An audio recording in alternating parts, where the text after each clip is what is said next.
Two charges Q1 and Q2 are placed in vacuum at a distance d and the force acting between them is F.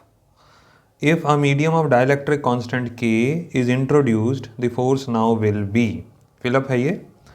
क्या है कहने का मतलब कि एक चार्ज है हमारा Q1, दूसरा चार्ज है हमारा Q2, दोनों के बीच में थोड़ा सा डिस्टेंस कंसिडर कर लेते हैं R. दोनों को वैक्यूम में रखा हुआ है, सॉरी डिस्टेंस हमको दे रखा है D, यहाँ पर डिस्टेंस हमको दे रखा है D और दोनों वैक्यूम में हैं. तो दोनों के बीच में जो फोर्स लग रहा है वो है F. नाउ फोर्स की वैल्यू क्या होगी? 1/4πε0 Q1 Q2 divided by D square. Now this is the value of force as per given condition.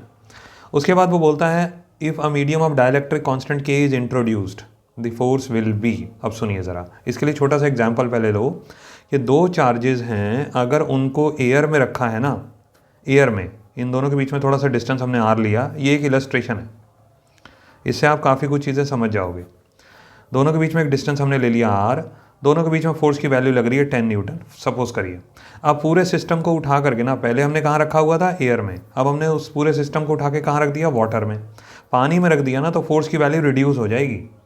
पानी में रखने पर जब दोनों चार्जेस के बीच में पानी आ जाएगा ना तो वो फोर्स को रिड्यूस कर देगा और वो फोर्स की वैल्यू कितनी हो जाएगी? नई फोर्स की वैल्यू, पुरानी फोर्स जो कि थे 10 Newton divided by dielectric constant यानी कि 10/K. वाटर का डाइलेक्ट्रिक कांस्टेंट 81, तो 10/81 न्यूटन ये रह जाएगी फोर्स. इसी तर्ज पे हम डायरेक्टली आंसर लिख सकते हैं कि अगर किसी कोई भी दोनों चार्जेस को एयर या वैक्यूम से हटा करके, एयर में रखा है या वैक्यूम में रखा है, वहाँ से उठा करके आप किस में ले जाते हैं? किसी डाइलेक्ट्रिक मीडियम में ले जाते हैं, तो नया जो फोर्स हो जाएगा वो बन जाएगा F/K. Dielectric constant directly K given है तो हमने K लिख दिया. फोर्स की वैल्यू F गिवन थी तो डायरेक्टली लिख दी F. तो नया जो फोर्स होगा वो होगा F डिवाइडेड बाय K, या यूँ कह सकते हैं 1/K टाइम्स इनिशियल फोर्स, ऐसा भी आप लिख सकते हैं. ठीक है, इस तरीके से ध्यान रखिएगा. पानी का एग्जाम्पल याद रखिए. आप ऐसे चुटकी बजाते हैं या आप इस तरीके से क्लैपिंग करते हैं तो ये याद रखिए कि जब हम दोनों हाथों को पानी में ले जाएंगे, एक बाल्टी लीजिए पानी की, उसके अंदर दोनों हाथों को डुबोइए और इस तरीके से क्लैप करने की कोशिश करिए. आपकी क्लैपिंग में आवाज़ नहीं आएगी.